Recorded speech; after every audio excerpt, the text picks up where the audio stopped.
Welcome everyone to this class on preamble and philosophy of Constitution of India. So if you guys remember, the other day I was discussing with you the word document on the analysis of the preamble and the philosophy. Philosophy as in we were a socialist state and we converted ourselves into a type of a state which was which is not no longer socialist in its orientation, right? So इसी चीज को अब discuss करेंगे. सिर्फ एक minute दो मुझे.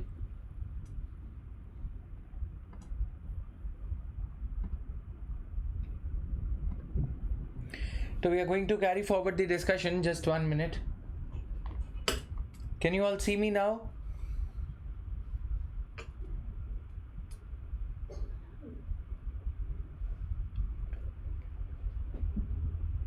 Okay.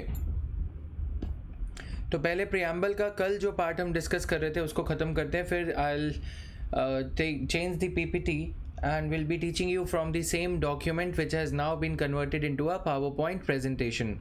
We've created a group for you guys. A Telegram group has been created where we are sharing some of the Word documents and PPTs.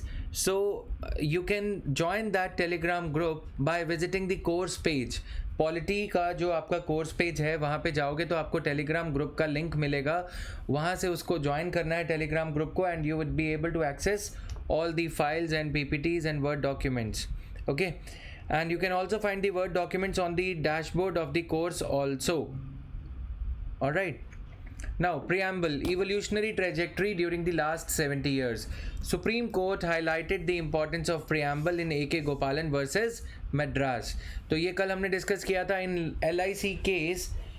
In 1995, Supreme Court reiterated the same position that preamble is an integral part of the Constitution, but preamble is non-justiciable part of the Constitution. Today, the position is that in the right to privacy judgment, Justice Chandrachud of Supreme Court cited the preamble as one of the sources apart from Article 21. All right. So previous year questions ये हम कल देख रहे थे. We were discussing the adjectives attached to the preamble to the Constitution of India. कल हम ये देख रहे थे ना क्या क्या जो प्रिंसिपल्स हैं. केशवानंद भारती केस में सुप्रीम कोर्ट ने कहा कि preamble cannot be amended under Article 368 of the Constitution. Right? Preamble cannot be amended. Kesavananda Bharati case में ये कहा था, the Supreme Court held that even though preamble is a part of Constitution, it can still be amended. Okay, provided that no amendment is made to the basic features. तो supreme court को ये prayer करा गया कि supreme court आप ये बताओ कि whether we can amend the preamble or not. Supreme court ने ये कहा कि preamble को अमेंड कर सकते हो, बट बेसिक फीचर्स जो कि केशवानंद भारती केस में basic structure of constitution doctrine लाया गया था वो आप अमेंड नहीं कर सकते. कोई भी ऐसा फीचर जो बेसिक स्ट्रक्चर ऑफ कॉन्स्टिट्यूशन का पार्ट है वो आप चेंज नहीं कर सकते. ऑलराइट, ओके, तो ये आपको समझना. Now secularism, provisions of the preamble which are a part of basic structure: secularism, sovereign, socialist, democratic, republican structure, social justice, concept of social and economic justice. तो in January 2015 a controversy erupted. यहाँ पे कल थे हम. I was teaching you till this point. We have already covered. Okay, तो means oriented, should these words be deleted, or the larger question is can we delete these words? Could these words be deleted? क्या हम ये words delete कर सकते हैं? क्या कोई violation of constitution तो नहीं होगा? क्योंकि सुप्रीम कोर्ट ने कहा है कि basic structure of constitution में दिए गए words को you cannot delete. You cannot delete the words given in the basic structure of the constitution. Inclusion of the words socialist, secular and secular is best seen as explication of the ideals modern India has drawn directly from the freedom struggle. Granville Austin said that the roots of these principles could be traced to 1931 Karachi Congress resolution. तो Karachi Congress resolution में ये सारी चीज़ें दी गई हैं, ठीक है। पहली बार जब प्रेम्बल में जो हमने सेक्युलरिज्म की बात करी थी, कराची की कांग्रेस रेजोल्यूशन में की गई थी। तो एक तो आपको ये हिस्ट्री का fact you should be able to memorise from over here itself, यहीं से ये याद हो जाएगा, ठीक है। तो Karachi Congress resolution and to the two streams of socialist and nationalist sentiments in India that had been flowing ever faster since late 1920s. Even the Morarji Desai led Janata Party government in which Janasangh was a constituent, जिसमें जनसंघ थी, did not think it necessary. मान लिया कि जो इंदिरा गांधी है मान लिया कि इंदिरा गांधी ने ये वर्ड्स ऐड करे थे, 42nd अमेंडमेंट एक्ट ने ये वर्ड्स को ऐड किया था, लेकिन अगर ये वर्ड्स इतने इनअप्रोप्रिएट थे, अनुचित थे, ओके इतने इनअप्रोप्रिएट थे, तो फिर तो हम ये करने की ज़रूरत ही नहीं थी हमें। फिर तो नेक्स्ट गवर्नमेंट जो आई थी 1978 में, मोरारजी देसाई की जो सरकार आई थी, वो इनको डिलीट कर देती, है कि नहीं?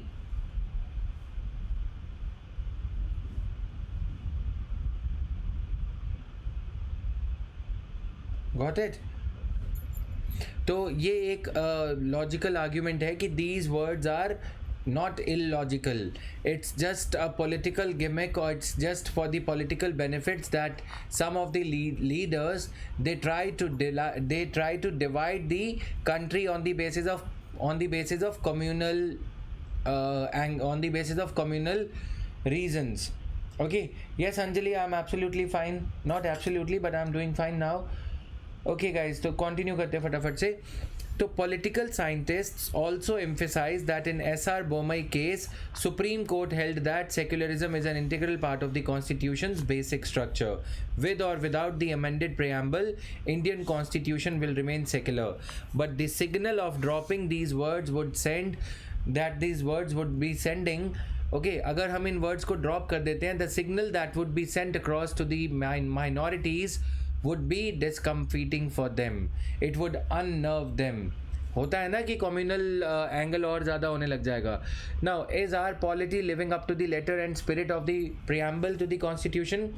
कहने को हम सॉवरेन हैं, लेकिन when we are the largest importer of the arms and ammunition, जब हमें इतना डर लगता है तो क्यों?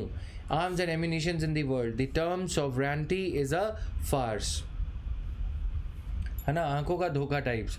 Now when 80% of the people are economically weak, we can achieve real socialism only by making the rich genuinely involved. तो कल मैंने आपको ट्रिकल डाउन थ्योरी बताई थी.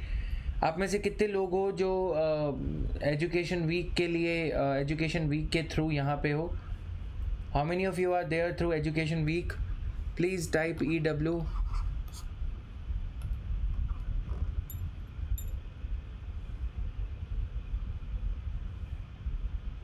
Okay, is it fine? जो ट्रिकल डाउन थ्योरी मैंने बताया था. Alright, now secularism, we say that our secularism means the equal treatment of all the religions, but the truth is that gullible are falling prey to self-declared gods and messengers, mushrooming across the country and spreading hate and violence. Then mentioning of cow, कल मैंने इसके पीछे भी reasons दिए थे कि अगर हमारी कॉन्स्टिट्यूशन सेक्युलर कॉन्स्टिट्यूशन है तो फिर सिर्फ काउ का मेंशन क्यों है, right? Democracy is a two-way road, voting and contesting. Can a good citizen think of contesting elections considering the criminalization and monetization of politics that we see around, right? Justice, social justice, 21 dowry deaths are reported across the country every day. The conviction rate, however, is less than 35%. National Crime Records Bureau states that in 2015, ये भी मैंने बताया था कि अगर हमारी country में social justice होता तो SC/ST के लिए जो SC/ST के जो परसिक्यूशन होता है, जो माइनॉरिटी जो हमारे यहाँ पे पिछड़े लोग हैं, OBCs वगैरह, वो सब के केसेस जो हैं SC/ST prevention of atrocities act वगैरह में जो केसेस हैं वो रजिस्टर ना होते, इतनी सारी महिलाओं की, इतनी सारी विमेन की डेथ ना होती, है ना, due to dowry and other reasons. Rape का नंबर हर साल GDP से ज़्यादा नहीं बढ़ता अगर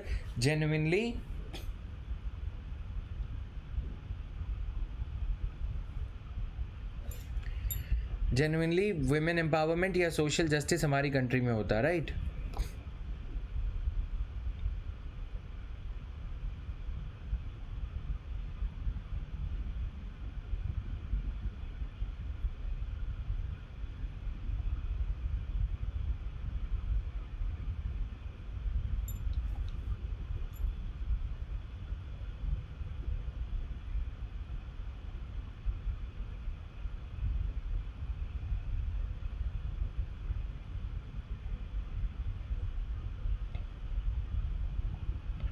clear?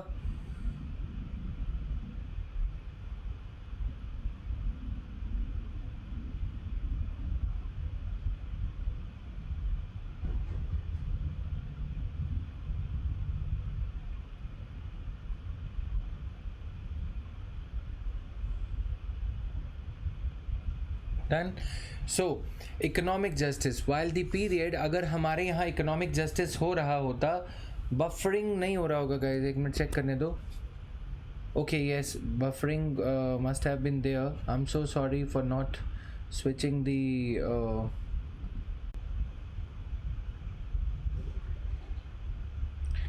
is it better now everyone, please?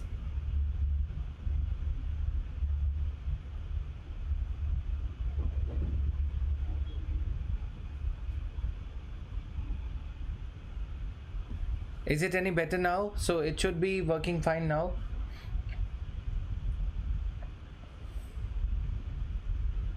Okay, पहले थोड़ा सा इशू हुआ था, अब नहीं होगा। I was on a slow internet, now I have switched the other internet. Okay so Gini coefficient, देखो जब से हमारी भारत की आज़ादी हुई है, अगर हम ये कहें कि लिबरलाइजेशन, प्राइवेटाइजेशन और ग्लोबलाइजेशन आने के बाद क्या इनकम गैप कम हुआ है? नहीं, अमीर अमीर और हो रहा है, और अमीर होते जा रहा है, गरीब और गरीब होते जा रहा है, right. So while the period 1951 to 1980 saw the poor narrowing the income gap with the well-to-do, the trend has reversed over the period 1980 to 2014. Gini coefficient for the country is estimated to be close to 0.50. तो Gini coefficient अगर 0 होता है तो perfect equality होती है, और Gini coefficient अगर 0.50 होता है,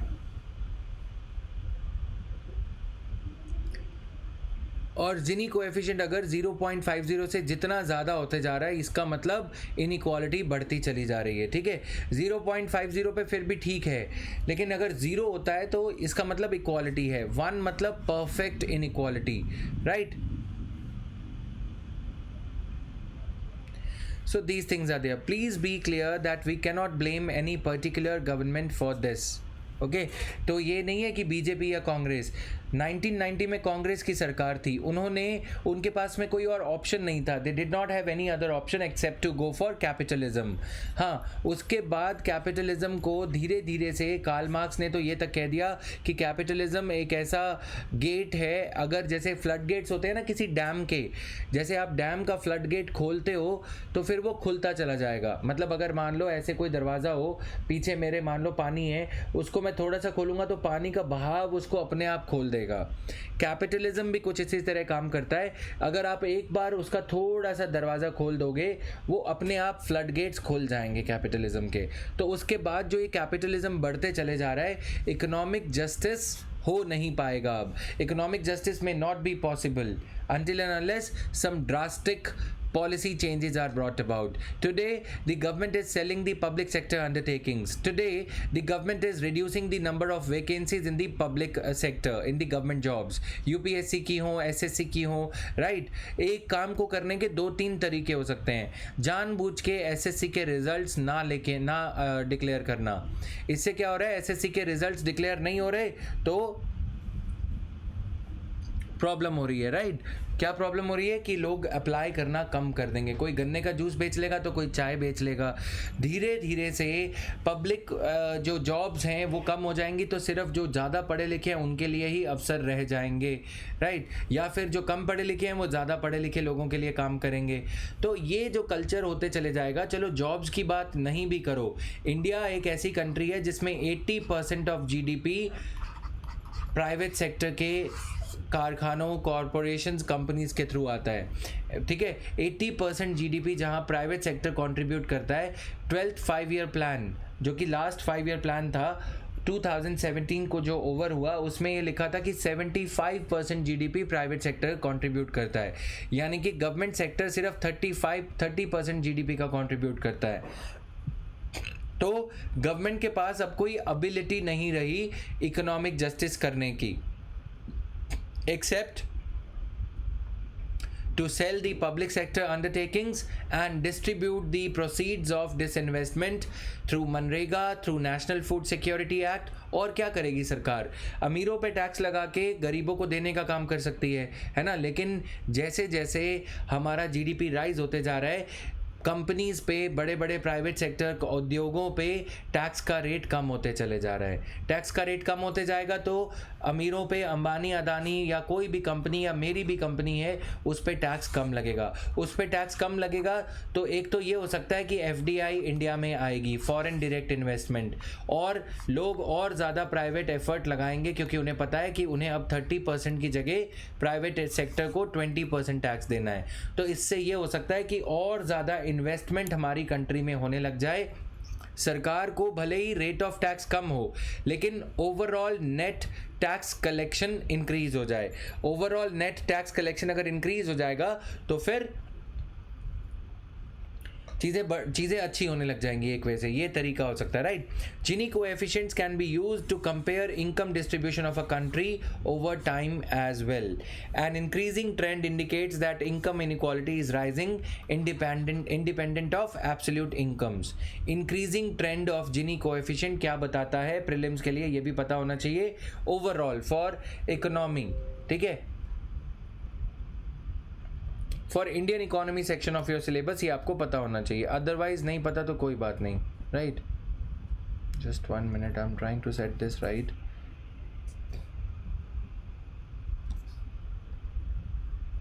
क्लियर? प्रीलिम्स में ये चीज पूछी जा सकती है।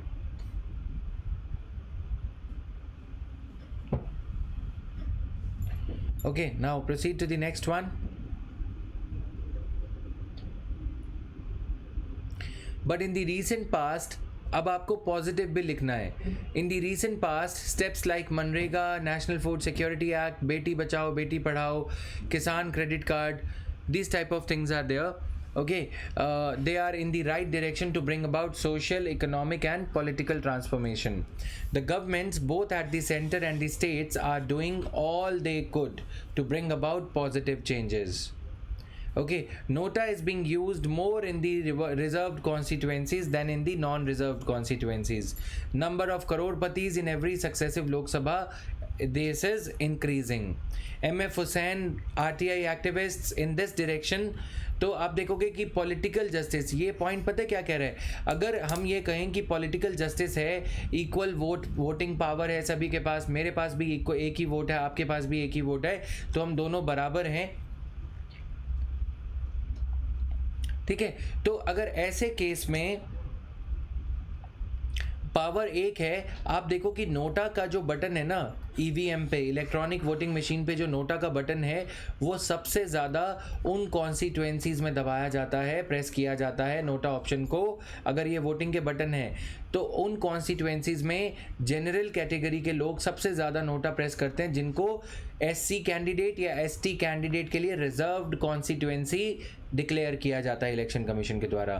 रोटेशन बेसिस पे कॉन्स्टिट्यूएंसीज को, जैसे मान लो कि कभी चंडीगढ़ कॉन्स्टिट्यूएंसी को रिजर्व कॉन्स्टिट्यूएंसी डिक्लेयर कर दिया जाएगा, कभी दिल्ली में चांदनी चौक को ये डिक्लेयर कर दिया जाएगा कि ये रिजर्व कॉन्स्टिट्यूएंसी है, यानी कि वहाँ से सिर्फ एससी स्केड्यूल्ड कास्ट कम्युनिटी के लोग ही इलेक्शन लड़ पाएंगे। तो जब स्केड्यूल्ड कास्ट पर्सन इलेक्शन लड़ता है तो बाकी के सभी लोग, जनरल कैटेगरी के जो लोग हैं चांदनी चौक एरिया में, general category population will start voting against all these SC candidates, and the option that they exercise is nota button. They want none of the above to be selected, none of the above to be elected as their MLA. Clear? Is this clear? All right, so this is there. Now coming to the other part, just a minute guys.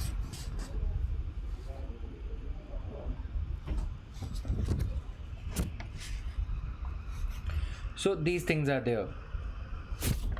Now, equality. The fact that after 70 years of independence, people in different states are hankering for reservation, but the government in the recent past are doing their best to assuage this condition.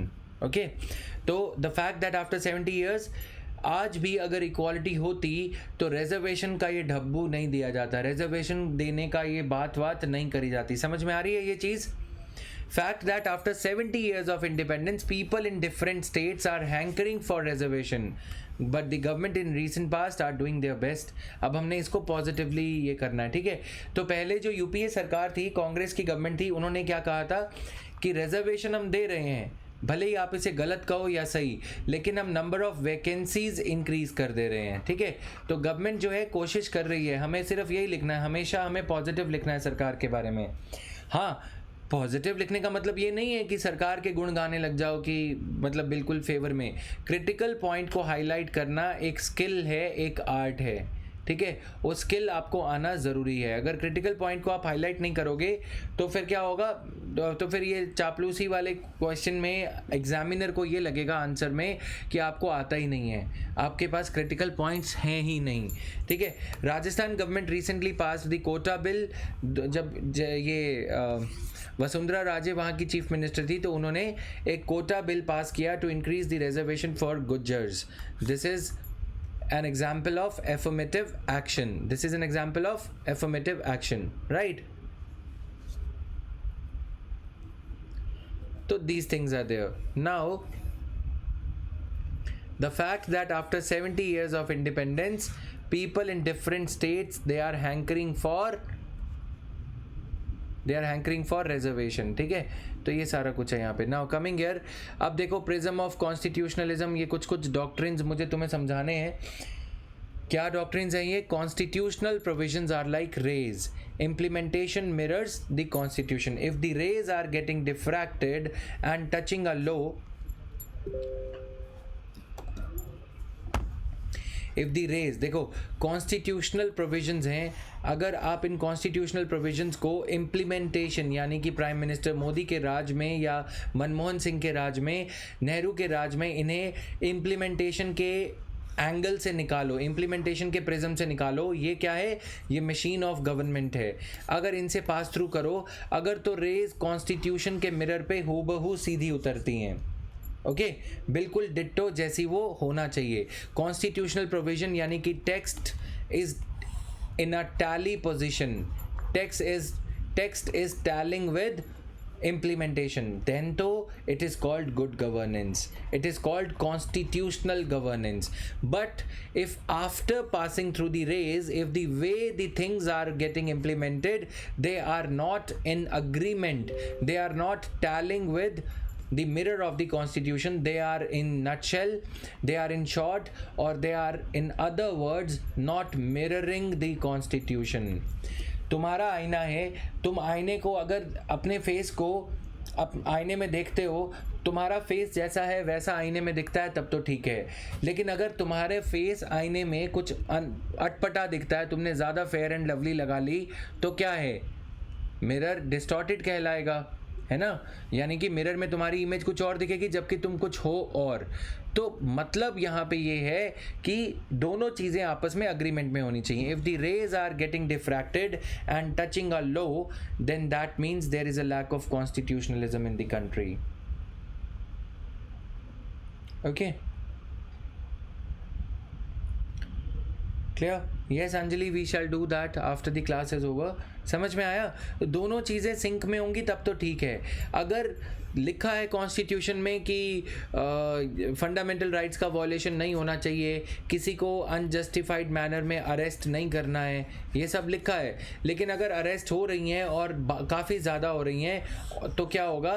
हम ये मान लेंगे कि constitution में जो लिखा है वो इम्प्लीमेंटेशन उसे मिरर नहीं कर पा रही. Implementation is not able to mirror the theory. Clear?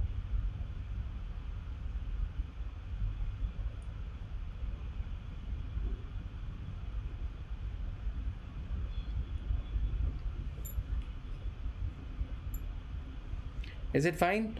These things are there. Now, coming here, is this fine for everyone?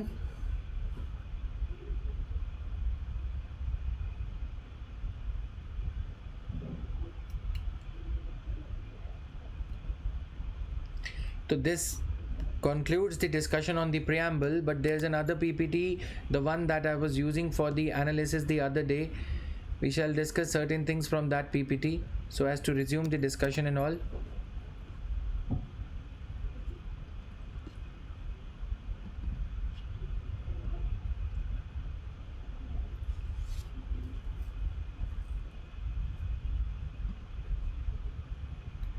Can you see the changed PPT on your screen? The one with sky blue and white color?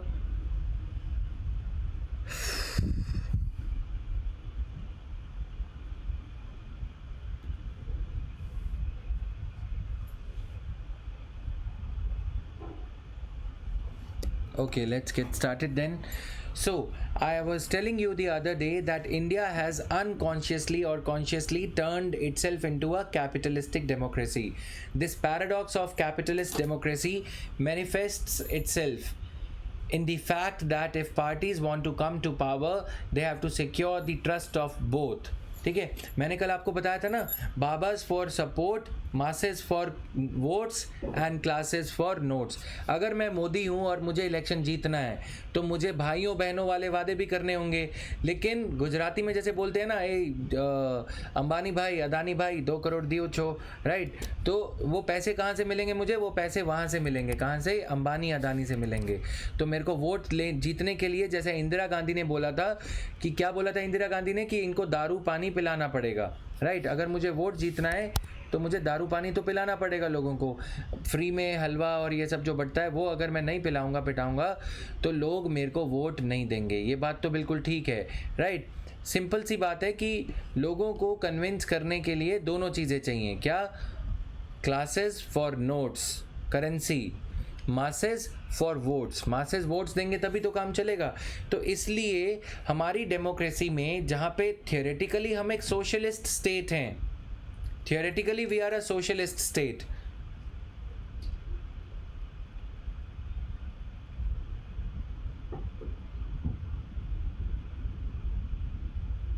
okay, but in terms of economy, but in terms of practicality, in practical terms we are a capitalistic state.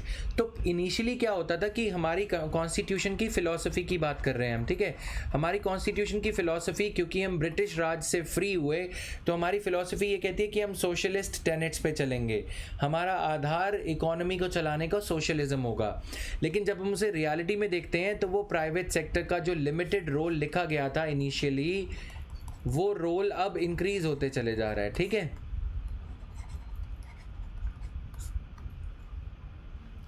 Clear? वो role private sector का इतना increase हो गया कि सरकार ये बोल रही है, प्राइम मिनिस्टर मोदी ये बोलते हैं, government has no business to do business. Government has no business to do business. इसका मतलब क्या है?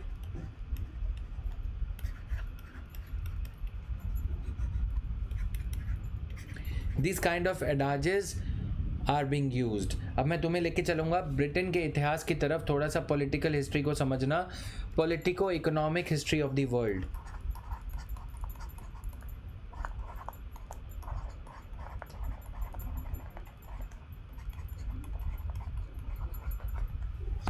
ध्यान से समझना, काफ़ी इंटरेस्टिंग चीज़ें हैं यहाँ पे। रोनाल्ड रीगन,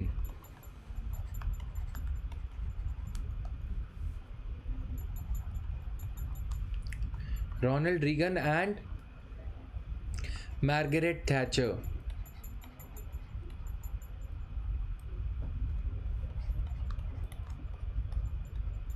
आज एक स्टूडेंट का मैसेज आता है कि सर मेरे पास फिनेंशियली इतने पैसे नहीं हैं, बट मैं आपका पॉलिटी का कोर्स अनअकैडमी पे देख रही हूँ, क्योंकि मैंने अनअकैडमी पे सब्सक्रिप्शन ले लिया था आपके छोड़ने से पहले।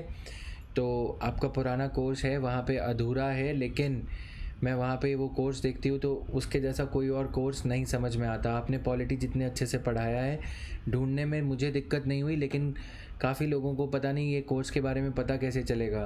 तो ये चीज़ें जो हैं आपको जब समझ लेते हो तो आपको अच्छा आंसर लिखने में, जो आज हम सिटीजन्स चार्टर्स और ये सब करते हो, तो कोई नहीं पढ़ाता ये सारी चीज़ें जो मैं तुम्हें समझा रहा हूँ प्रियम्बल में, फिलॉसफी में। Ronald Reagan was the president of USA and Margaret Thatcher was the PM of UK. ठीक है, इनके टेन्योर के दौरान 1945 में वर्ल्ड वॉर ख़त्म हुआ, सब कुछ हुआ। ठीक है, जब वर्ल्ड वॉर ख़त्म हुआ 1945 से लेकर 1975 तक इन्होंने, दोनों कंट्रीज़ ने एक सिस्टम चलाया जिसको हम वेलफेयर स्टेट के नाम से जानते हैं, वेलफेयर स्टेट।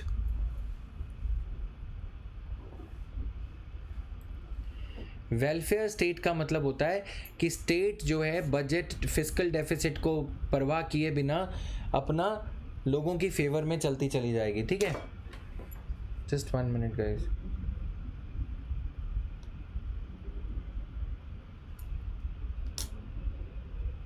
ओके, लोगों के बारे में सोचे बिना ये चलती जाएगी।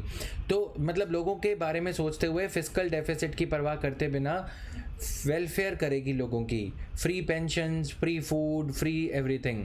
1945 से लेकर 1975 तक इन दोनों कंट्रीज़ का सिस्टम कुछ ऐसे ही चलता रहा। लेकिन इनको 1975 1980 आते आते, during 1980s they realised that the fiscal deficit of their countries, their respective governments was very high. Fiscal deficit means government की आमदनी से खर्चा गवर्नमेंट का काफ़ी ज़्यादा होने लगा। अब ऐसी सिचुएशन में क्या किया जाए?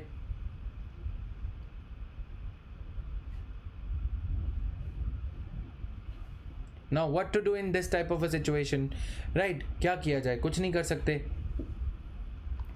तो इन कंट्रीज़ को ये लगा, जो हमारी कंट्री में आज ये बातें हो रही है ना, मिनिमम गवर्नमेंट मैक्सिमम गवर्नेंस, वो जो बातें हैं, Margaret Thatcher the prime minister of UK, she started privatisation. Okay, उन्होंने प्राइवेटाइज करना शुरू कर दिया। Same stage in the history of UK as we are facing today in India. फिर उस टाइम पे जब प्राइवेट सेक्टर का रोल इंक्रीज किया गया तो इन्होंने एक चीज़ इंडिया से काफ़ी अच्छी करी। They did one thing which was much much much better than India, that is regulation. They created independent regulatory commissions. These IRCs are so powerful that even Donald Trump, he cannot dictate the terms. In our country, independent regulatory commissions are like सरकार के चापलूस। Independent regulatory commissions कौन है? RBI. If a banking scam is happening, Yes Bank turns into a fraudster and Yes Bank's Rana Kapoor turns into a fraudster, there is no penalty. SEBI में आए दिन कोई ना कोई स्कैम होता रहता है, सत्यम झूठम हो जाता है, हमें नहीं पता। ठीक है, हर्षद मेहता गड़बड़ करते हैं, हमें नहीं पता। अंबानी इतने लोन लेके बैठे हैं, आरबीआई उनको कुछ नहीं कह रहा, क्योंकि गवर्नमेंट उनमें इंटरफेयर करती है। Government interference is very much visible and rampant. Okay, interference is so much that government almost in all the things dictates their terms, right? तो ये जो सिचुएशन है हमारी कॉन्स्टिट्यूशन में, फिलॉसफी जिसको आज हम गवर्नेंस समझते हैं या गवर्नेंस के वैसे पढ़ते हैं यूपीएससी के सिलेबस में। फिर इन्होंने एक और चीज़ करी सिटीज़न को एम्पावर करने के लिए। देखो, मैं मोदी हूँ अगर, तो मैं तुम्हारा नेता, राइट? तो तुम मेरे पे विश्वास करोगे। लेकिन अगर वो नेता प्राइवेट सेक्टर बन जाता है, अगर वो नेता की जगह कोई प्राइवेट सेक्टर आ जाता है, तो फिर इसका मतलब तो ये हो गया ना कि वो प्राइवेट सेक्टर ही सारा कुछ टर्म्स वगैरह डिक्टेट करेगा, है ना? अब अगर वो प्राइवेट सेक्टर टर्म्स डिक्टेट करेगा तो फिर यार ये हो गया ना कि मतलब वही सब जो कहेंगे वही सब कुछ होगा, राइट? Just 1 minute.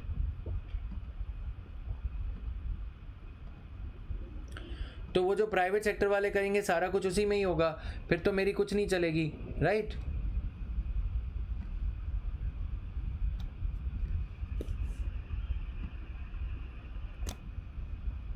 है कि नहीं? तो अब उससे तो दिक्कत भी हो जाएगी कि मैं कुछ और करना मतलब सिटीजन को ये प्रॉमिस किया था सरकार ने। हम सरकार क्यों चुनते हैं? Why do we elect government? We elect government so that I can focus on my work, you can focus on your preparation, your parents can do whatever they want to do. This is the idea behind governance, है ना? We are actually delegating our powers to our government कि मेरे घर में पानी नहीं आता, मैं पानी लेने जाऊंगा नदी से, सरकार देगी पानी। जो प्राइम मिनिस्टर बोलते हैं कि मैं प्रधान सेवक हूँ, वो कोई एहसान नहीं करते, वो एक्चुअल में प्रधान सेवक हैं, right? Government is the servant of the people. IAS, Indian civil service, IAS, Indian civil servant, या इंडियन एडमिनिस्ट्रेटिव सर्वेंट, IPS। समझ में आया? हमने सरकार को चुना to give us sovereign services. Sovereign services किस तरह की होती हैं? जो बेसिक सॉवरेन सर्विसेज हैं। Sorry guys, just 1 minute.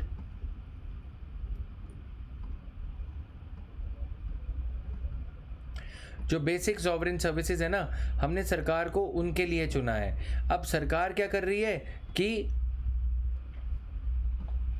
सरकार क्या कर रही है? उन सर्विसेज के लिए किसको हायर कर रही है? प्राइवेट सेक्टर को। तुम्हारे घर पे पानी अभी शायद सरकार का आता होगा, लेकिन जल बोर्ड जो है वो प्राइवेटाइज हो जाएगा, या जल बोर्ड आगे किसी कंपनी को हायर कर लेगा। जैसे दिल्ली में क्या हुआ है, दिल्ली में जल बोर्ड कौन है?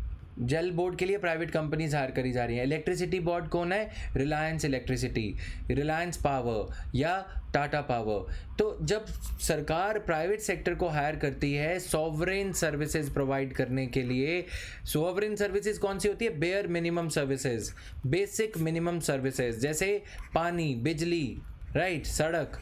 जब सॉवरेन सर्विसेज के लिए सरकार इनको हायर करती है प्राइवेट सर्विसेज को, तो एक इंस्ट्रूमेंट बनाया गया लंदन में, ब्रिटेन में और US में, सिटीजन्स चार्टर,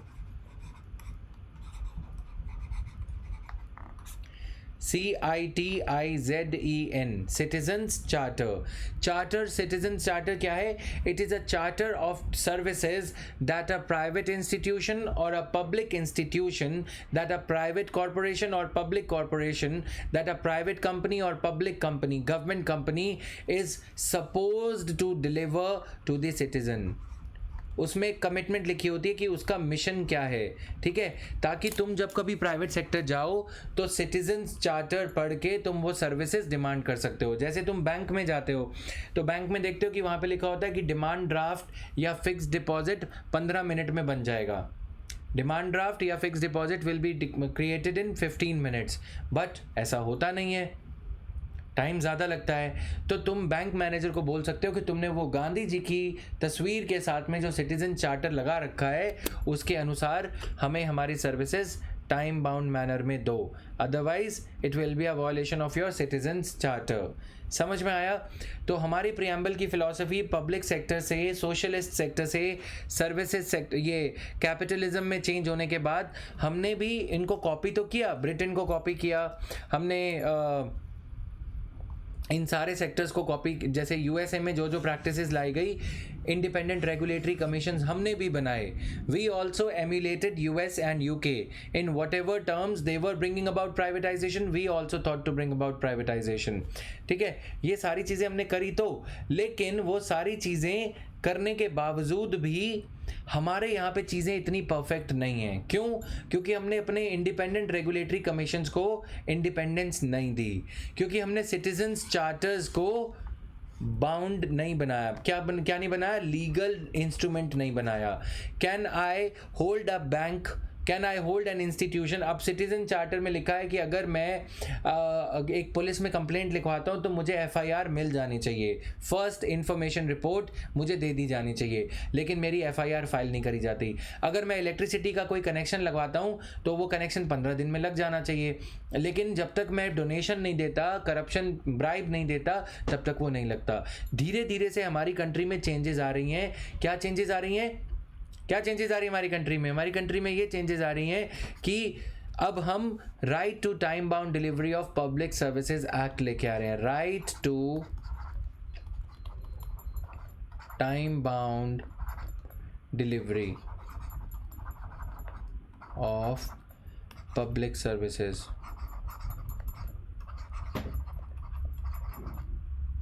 एक्ट, ठीक है। धीरे धीरे आप देखते हो सभी स्टेट्स में right to time bound services act लेके आया जा रहा है कि नहीं, है ना? पब्लिक सर्विसेज एक्ट बोला जाता है।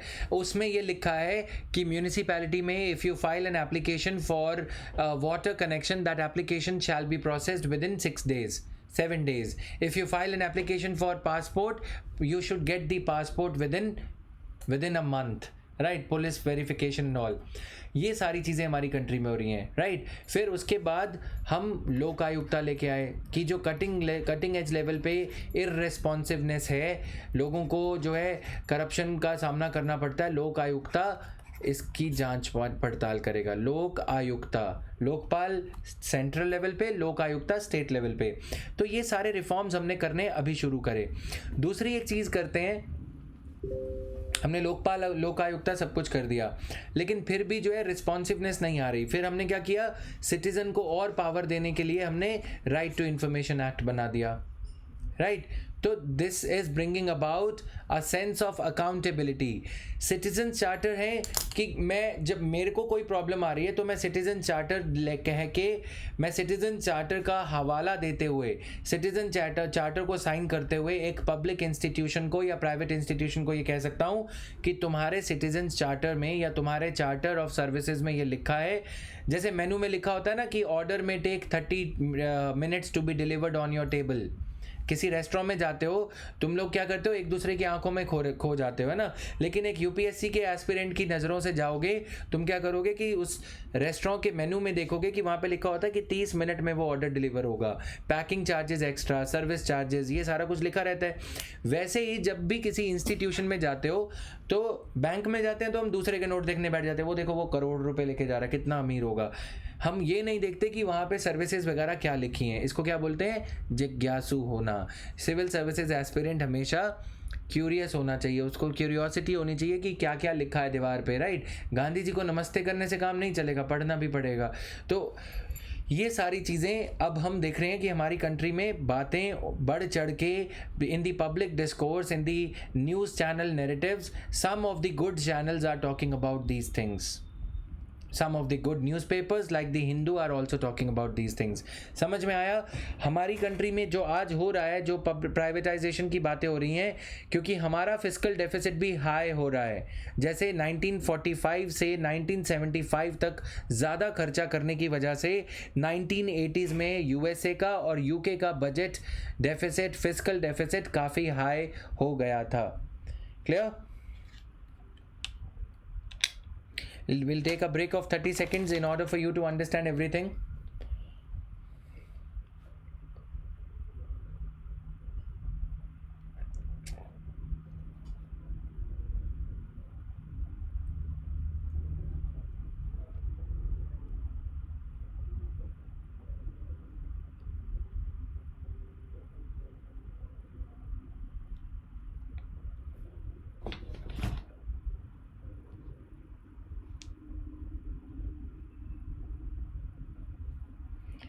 Is this clear to everyone? चलो आगे। अब दूसरा जो डायमेंशन है सॉवरेनिटी का। सॉवरेनिटी का मीनिंग मैंने क्या बताया था, तुम लोग बताओ फटाफट।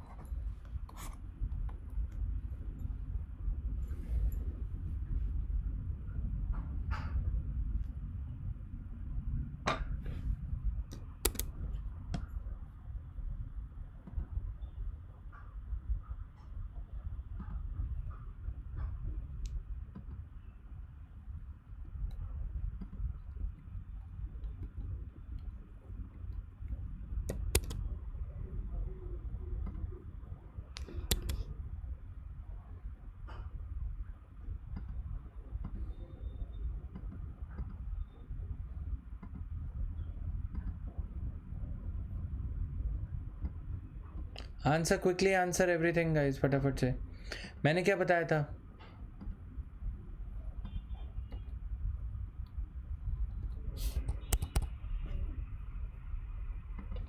What was the meaning of sovereignty that I told you the other day? Please answer.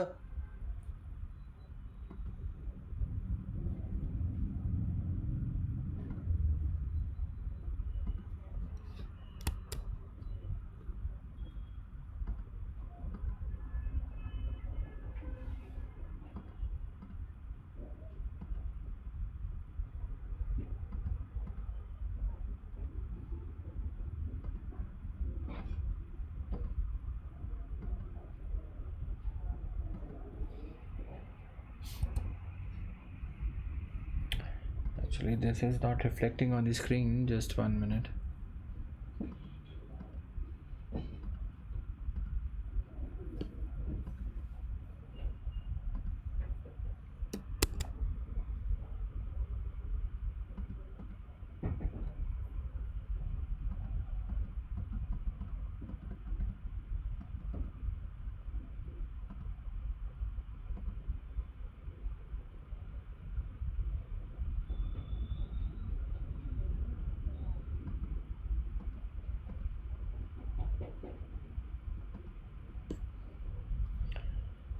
Supreme nahi, individual sovereignty and national sovereignty, right? This is the meaning that I told you. This was the meaning that I told you, right?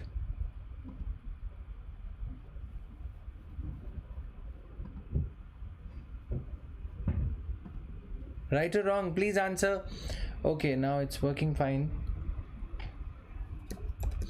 देखो, हम कहते हैं कि हम एक sovereign state हैं। एक और एंगल ये है कि अगर आपको ये बोला जाए कि this is the pipe, this is the water and there is some leakage in the pipe here, okay?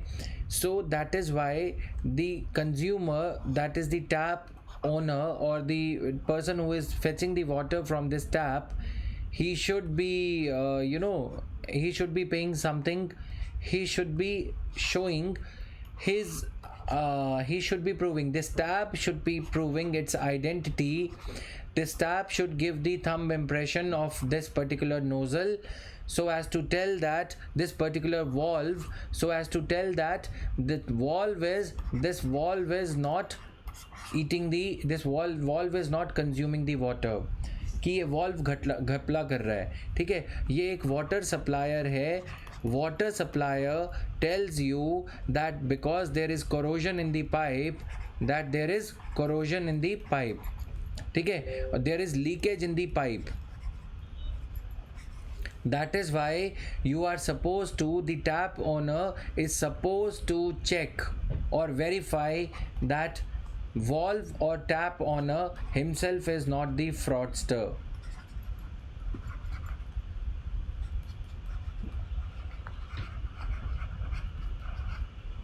Did you get my example?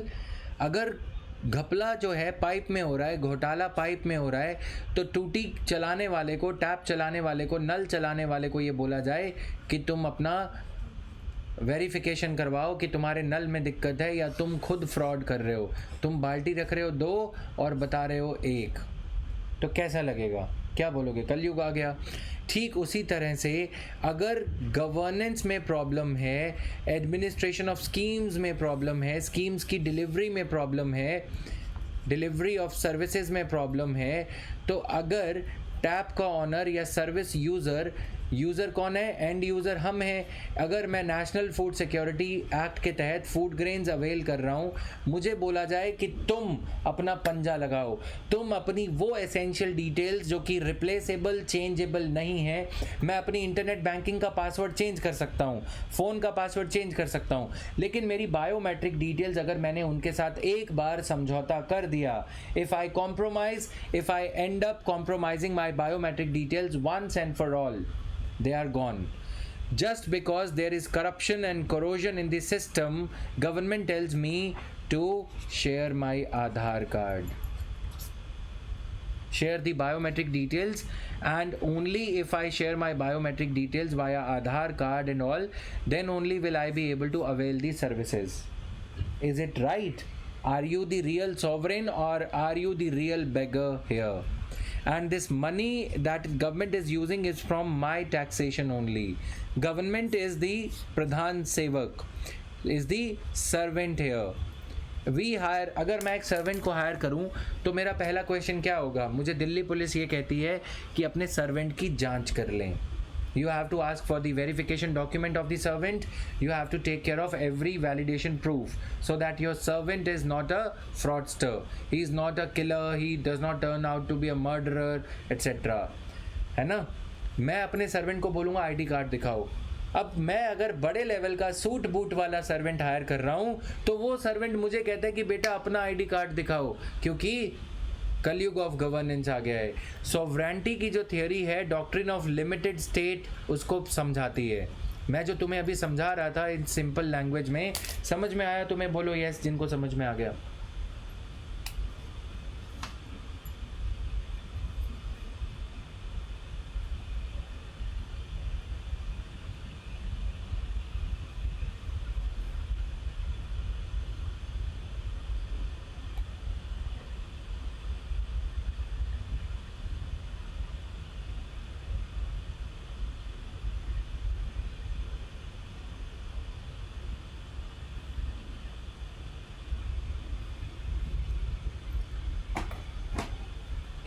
सत्युग है. Yes, doctrine of limited state ये कहता है state with limit itself to what is essential for the delivery of sovereign services, or what is bare minimum.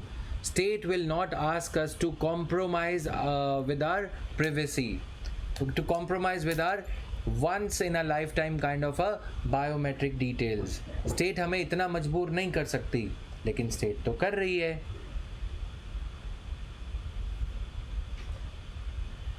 तो क्या करें? कुछ नहीं कर सकते तुम. डॉक्ट्रिन ऑफ लिमिटेड स्टेट कुछ इस तरह का ये ट्रायंगल था, है ना, जब हमने इनको चुना कि ये लोग हैं, ये हमारी डेमोक्रेसी है और ये हमारे रिप्रेजेंटेटिव्स हैं और ये गवर्नेंस हो रही है. समझ रहे हो ना बात को? तो ये लोग हैं, ये डेमोक्रेसी है और ये गवर्नेंस हो रही है. ठीक है, अब क्या हो रहा है कि ये हमारे लोग उल्टे हो गए.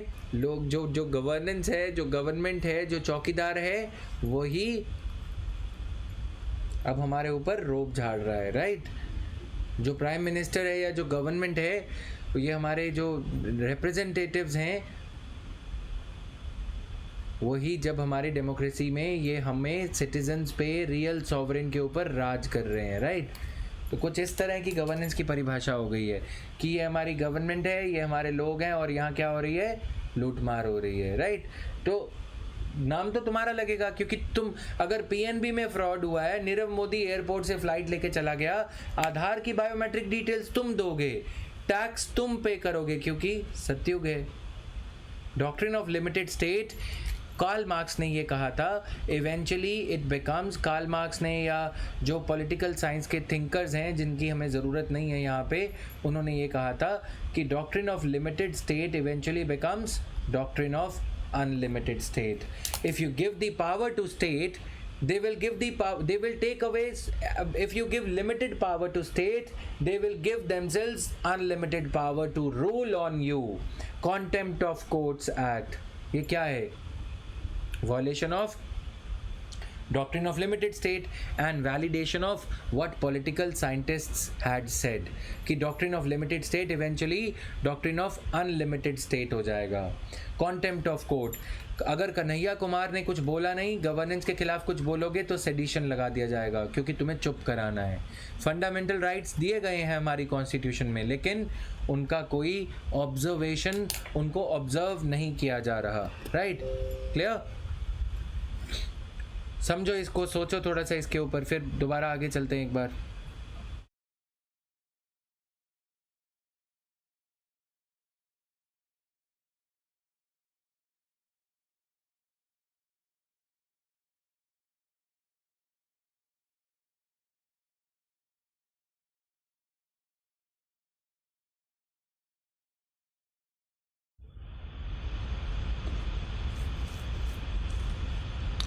Is this clear to everyone?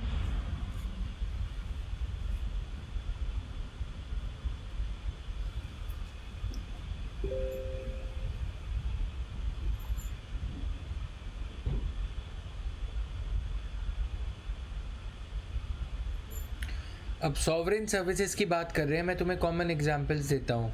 Common examples क्या है? While getting the recharge done, mobile phone का रिचार्ज, तुम्हारे पास कोई हक नहीं है कि कॉल ड्रॉप होती है, नेटवर्क नहीं आता, बस तुम चुपचाप से सहो, क्योंकि तुम एक ऐसे देश में हो जो कि सॉवरेन तो है, आज़ाद तो है, लेकिन 2 साल की उस गुलामी का कर्ज आज भी शायद अदा कर रहा है.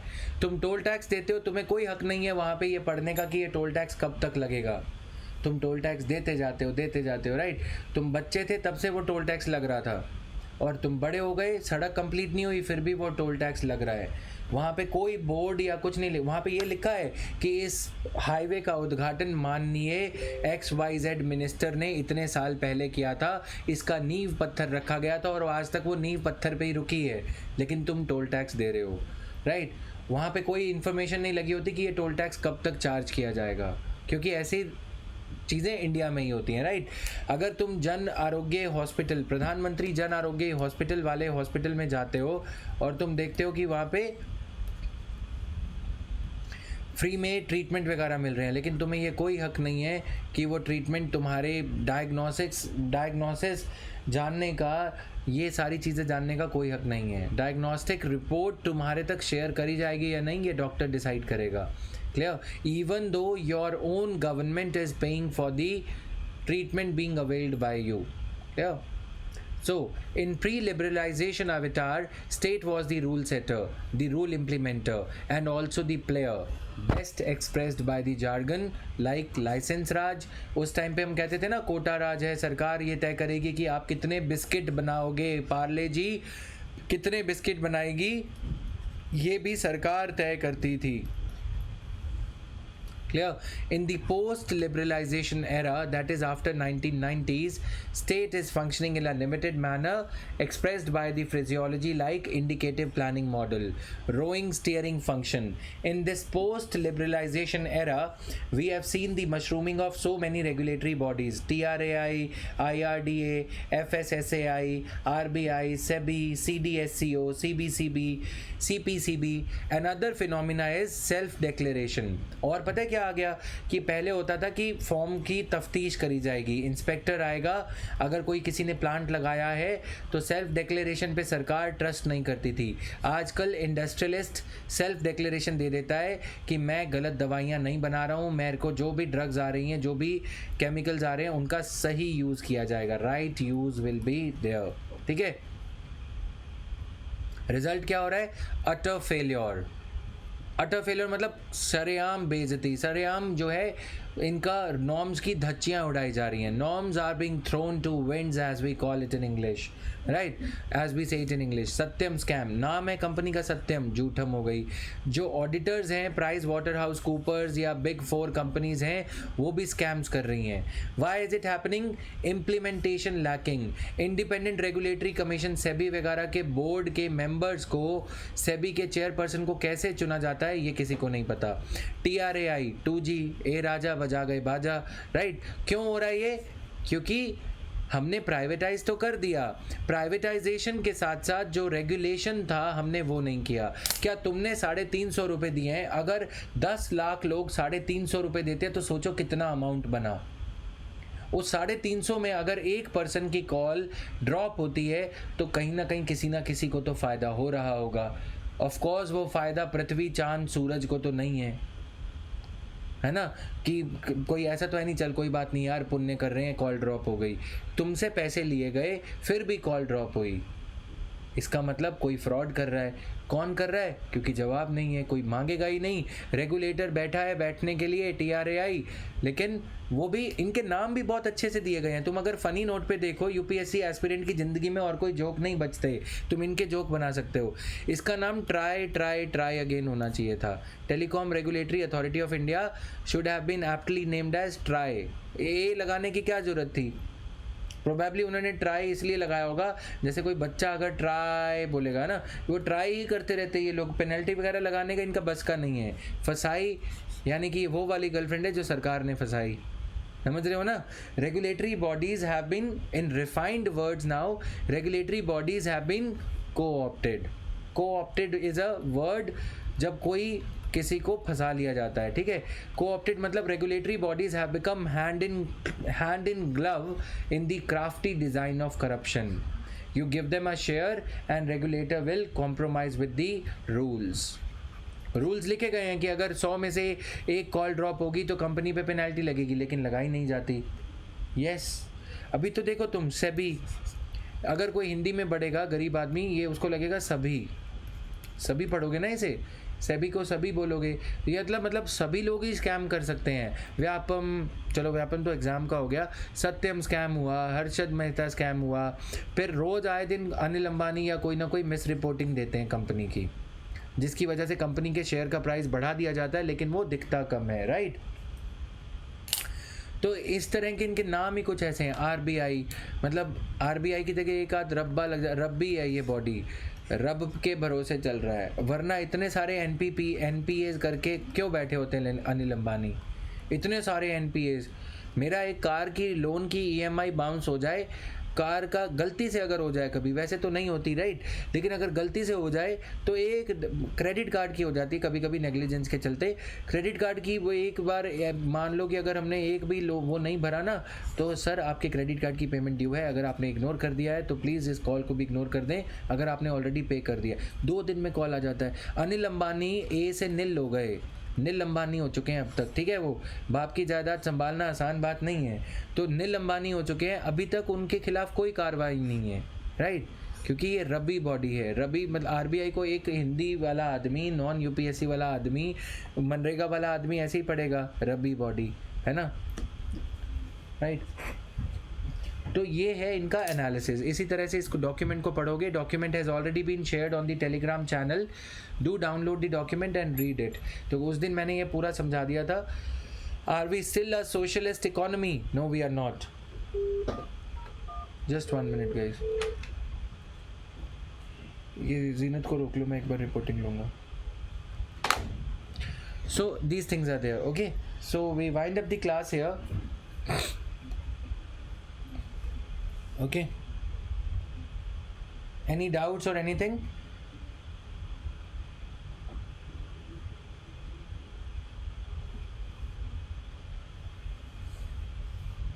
We shall continue with the class tomorrow.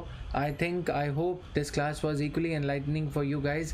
Preamble और philosophy से आगे बढ़ते हुए कल हम शुरू करेंगे doctrines, जिसकी पीपीटी एडवांस में टेलीग्राम चैनल पे, जिसका लिंक आपके कोर्स के डैशबोर्ड पे दिया गया है, वहाँ पे शेयर हो जाएगा। Clear? So this was all, thank you, bye bye.